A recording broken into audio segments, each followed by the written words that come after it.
नमस्कार। मैं आशीष राठौर आपका फिर से एक बार स्वागत करता हूं। आईएएस कोचिंग केस में आम आदमी पार्टी को बहुत बड़ा झटका लग चुका है।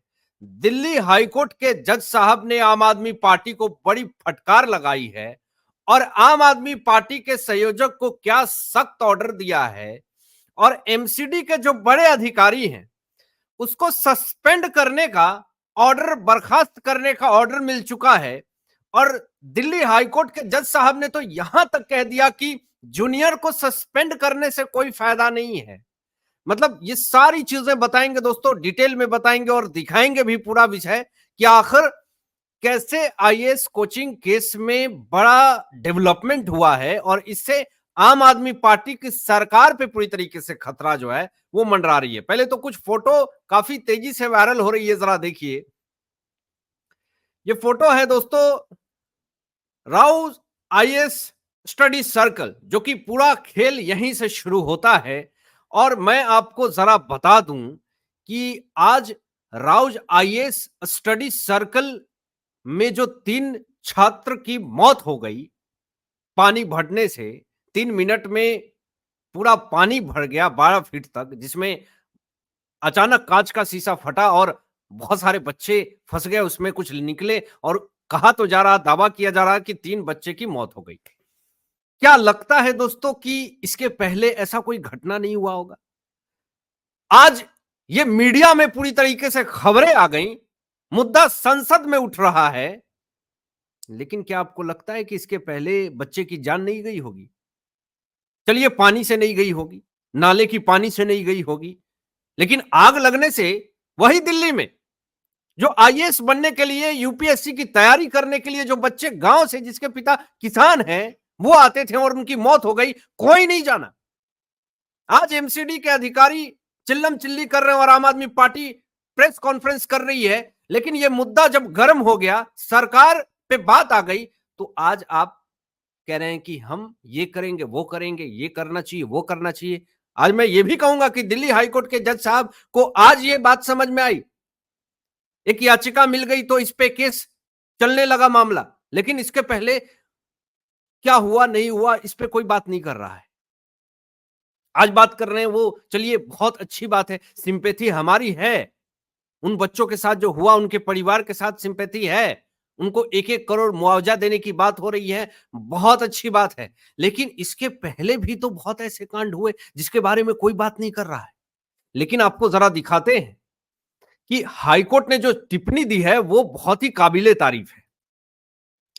दोस्तों कुछ फोटो भी वायरल हो रही है जो आपको दिखाएंगे, लेकिन यहां पर हाईकोर्ट ने साफ तौर पे कहा कि दिल्ली कोचिंग हादसा मामलों में अफसरों की मिलीभगत है। यह बहुत बड़ा स्टेटमेंट दिया है दिल्ली हाईकोर्ट ने, सख्त टिप्पणी दी है, 5 सख्त टिप्पणी दी है जो मैं आपको आगे दिखाऊंगा। लेकिन जरा पहले यह फोटो देखिए। यह फोटो आप देख रहे हैं कि बच्चे किस तरीके से पानी पी रहे हैं, जस्टिस के लिए आवाज उठा रहे हैं, लेकिन ताज्जुब इस बात का है कि कोई मिलने तक नहीं आ रहा। जरा देखिए, फोटो मैं आपको शेयर कर रहा हूं। ये बच्चे वही राउज आईएएस स्टडी सर्कल के बाहर किस तरीके से सैकड़ों बच्चे तादाद में खड़े हैं, सिर्फ इसलिए कि उन तमाम भ्रष्टाचारियों को सजा मिले जो इलीगल रूप में बेसमेंट में लाइब्रेरी खोल करके बच्चों की जिंदगी के साथ खिलवाड़ करते हैं। ये देखिए बुलडोजर भी पहुंच चुका है स्टडी आईएएस सर्किल राउज के पास। ये देखिए बच्चे किस तरीके से MLA, mayor, MCD, coaching, police, ये तमाम लोगों से सवाल पूछ रहे हैं कि हु इज रिस्पॉन्सिबल, कौन इसका जिम्मेदार है, जो ऐसा हुआ, जो हादसा हुआ, इसका असली जिम्मेदार कौन है, उसको पकड़ो पहले। तो अब देखिए जो दिल्ली हाईकोर्ट की जो 5 सख्त टिप्पणी है दोस्तों, उस पर नजर हमारी है और इसको जानना भी आपके लिए बहुत जरूरी है। सबसे पहला सख्त टिप्पणी दिल्ली हाईकोर्ट की, किसी एक की जिम्मेदारी तय होना चाहिए, यह बुनियादी ढांचे का टूटना है। दुर्भाग्य से कई अधिकारी एक दूसरे पर आरोप लगा रहे हैं, यहां ब्लेम गेम जारी है।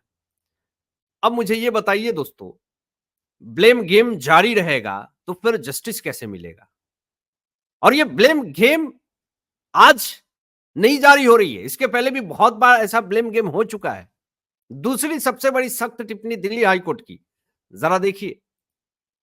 दूसरी जो सख्त टिप्पणी आ रही है वो ये है कि अगर आप किसी एमसीडी अधिकारियों से नालियों की योजना बनाने के लिए कहेंगे तो वो ऐसा नहीं कर पाएंगे। उन्हें यह भी नहीं पता कि नालियां कहां हैं, सब कुछ अव्यवस्थित है। सोच लीजिए, जब दिल्ली के एमसीडी अधिकारी की जब ये हालत है तो वो बच्चों की सुरक्षा कैसे करेंगे? जो बड़े-बड़े डींग हाँक रहे हैं, सौरभ भारद्वाज आम आदमी पार्टी प्रेस कॉन्फ्रेंस कर रही है और बड़े-बड़े डींग हाँक रहे हैं संजय सिंह जाकर के सदन में। तो ये लोग जब एमसीडी आपके अंडर में है, उनको ये पता नहीं है कि कौन नालियां कहां है, किधर-किधर पानी किधर जा रही है, वो बच्चों की क्या रक्षा करेंगे? ये सबसे बड़ा सवाल है। आगे देखिए, तीसरी जो सबसे बड़ी सख्त टिप्पणी जो दिल्ली हाईकोर्ट के जज साहब ने दी कि ऐसी इमारतों के साथ आप प्रकृति से लड़ सकते हैं तो आप गलत हैं। आप कैसे शहर चला रहे हैं? एक दिन आप सूखे की शिकायत करते हैं और अगले दिन बाढ़ आ जाती है। ये सबसे बड़ी सख्त टिप्पणी दी दिल्ली हाईकोर्ट के जज साहब ने। चौथी बड़ी सख्त टिप्पणी की, आपकी सिविक बॉडी दिवालिया हो चुकी है। अगर आपके पास वेतन देने के लिए पैसे नहीं है तो आप इंफ्रास्ट्रक्चर को कैसे अपग्रेड करेंगे? आप मुफ्तखोरी कल्चर चाहते हैं, आप पैसा नहीं जुटा पा रहे हैं, इसलिए खर्च भी नहीं कर रहे हैं। इसके बाद जो सबसे बड़ी सख्त टिप्पणी, पांचवा, कि इस शहर की बुनियादी संरचना और वर्तमान जरूरतों के बीच बड़ा अंतर है। आप मल्टी स्टोरी बिल्डिंग को परमिशन दे रहे हैं लेकिन कोई ड्रेनेज सिस्टम नहीं है।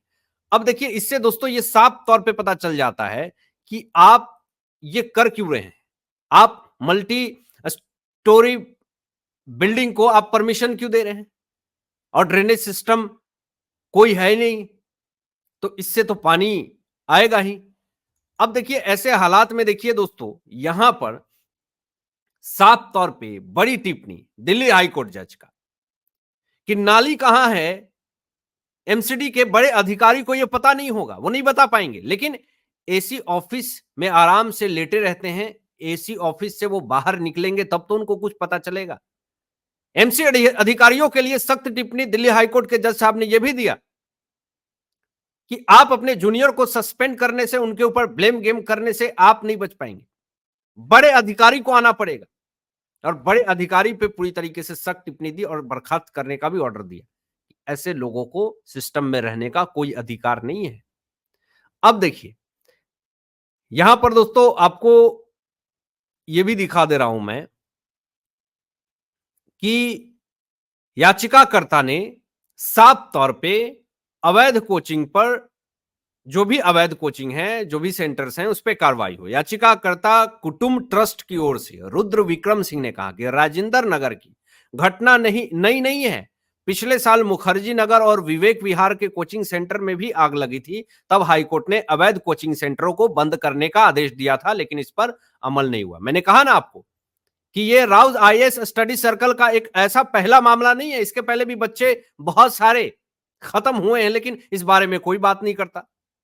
अब देखिए, यहां पे कोर्ट ने बड़ा स्टेटमेंट यह दिया कि एमसीडी के सीनियर अधिकारियों को आना होगा, तभी बदलाव होगा।